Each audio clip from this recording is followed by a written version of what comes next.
It peaked at almost 10%.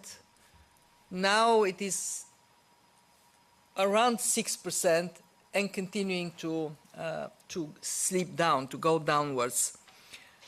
It shows the maturity of central banks and the fact that investment in independence and professionalism are paying off.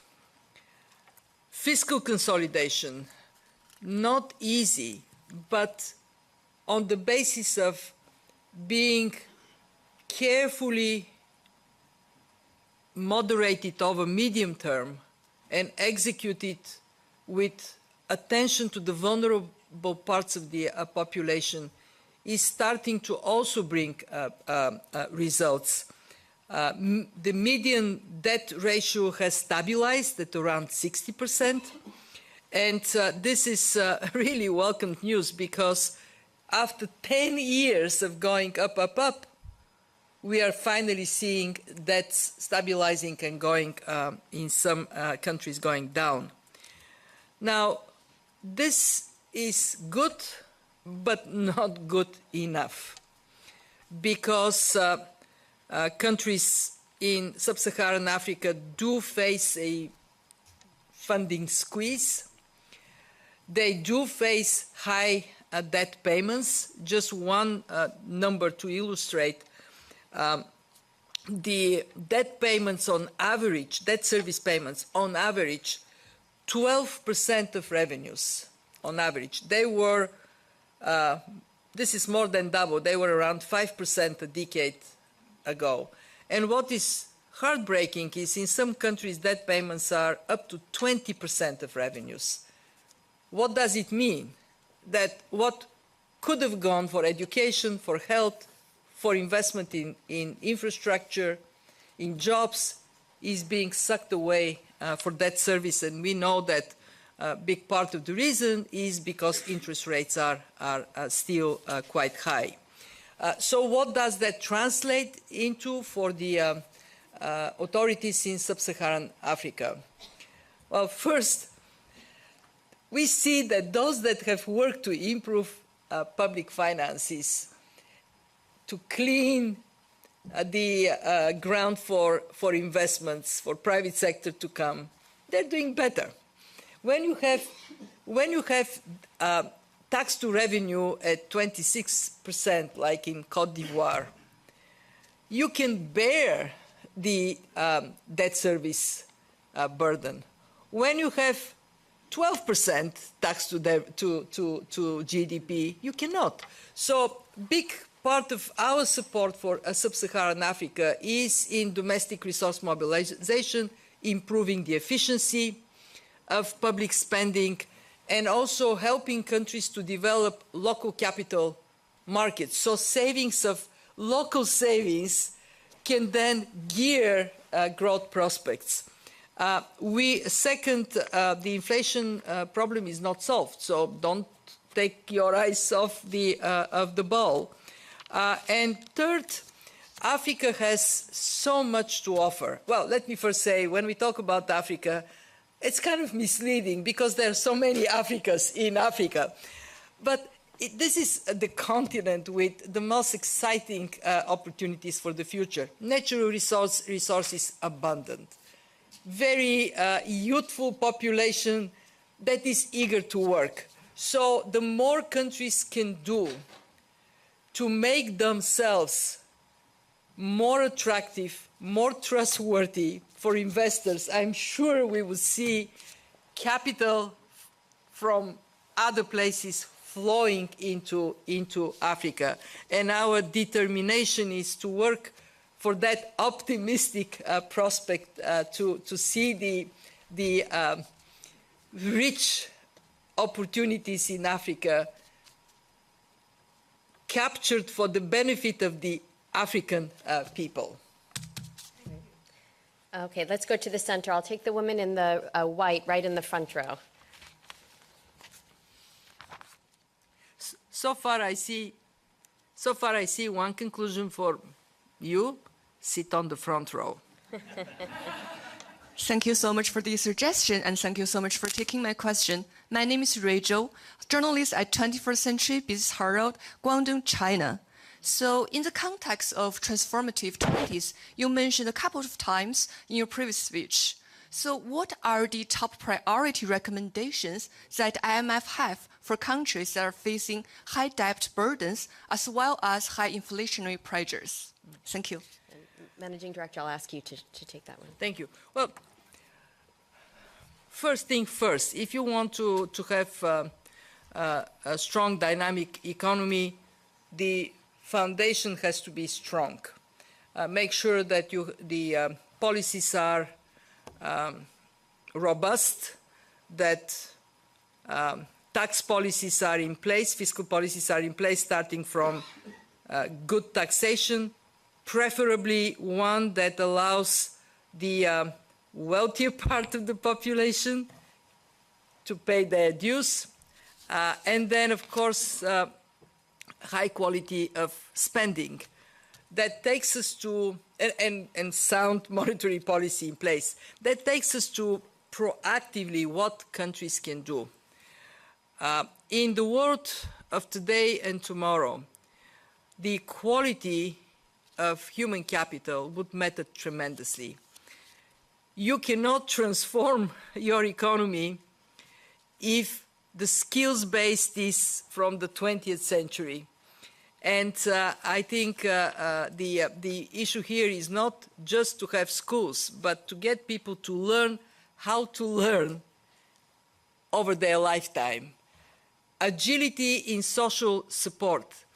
If there is a need to shift from one place to another, there has to be that space and support to do it.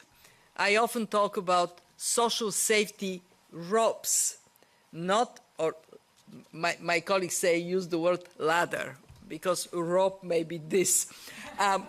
So let's say ladders, social safety ladders, that you help people to help themselves.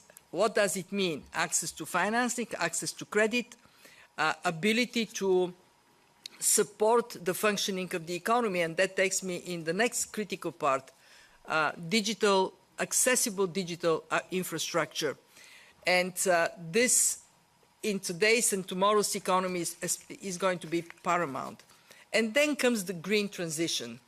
It matters not only because if we don't deal with the climate risks, we are cooked, but it matters because it offers tremendous opportunities for new sources of growth. And the last piece of this transformative puzzle is fairness in society. One thing that we know from analysis is that high inequality holds growth down. When you have lower inequality in society, then you have better chances for the economy to function in the higher end. And of course, there are things like natural resources. Saudi Arabia has plenty.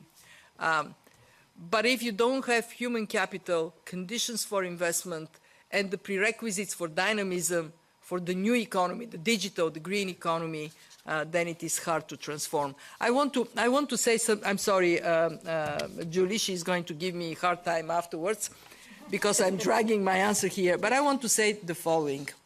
I lived through a major structural transformation when the former Eastern Bloc moved from century planned to market economies. Very impressive, because it unleashed the potential of entrepreneurship and productivity to grow. Today, my country is 8 times better off than it was in 1990, 8 times increase of income per capita. But there were things that we didn't do right. Inequality in my country increased. It is now the most unequal country in the European Union. And desperation pushed many of the Bulgarian people to leave the country. Our population shrank. Bulgaria is now #1 in shrinking in the whole world. So lessons from our experience, transformation that lifts up incomes but diminishes your potential to grow, erodes your human capital, erodes the trust in society, cannot be fully successful. So thank you for your patience. Certainly. We have time for one more question. I'm going to go to the back. So gentleman with the burgundy tie, 5th or 6th row. Thank you. Enda Curran from Bloomberg News. Given the news on Iran and Israel last night, how will this impact energy markets, and how will these geopolitical shocks impact world trade going forward? Thank you. Minister. Okay. I will be very brief. First of all, obviously it is very unfortunate to see geopolitical tensions rising, and the members recognize, and you will see it from the statement that was issued earlier, recognize that geopolitical tensions have negative consequences on the world economy, no doubt.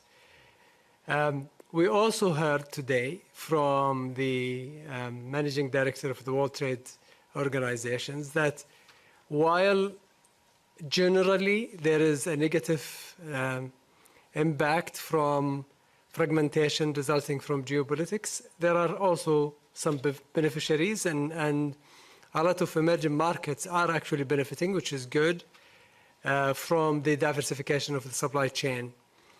However, we need to be careful, and I think there is a general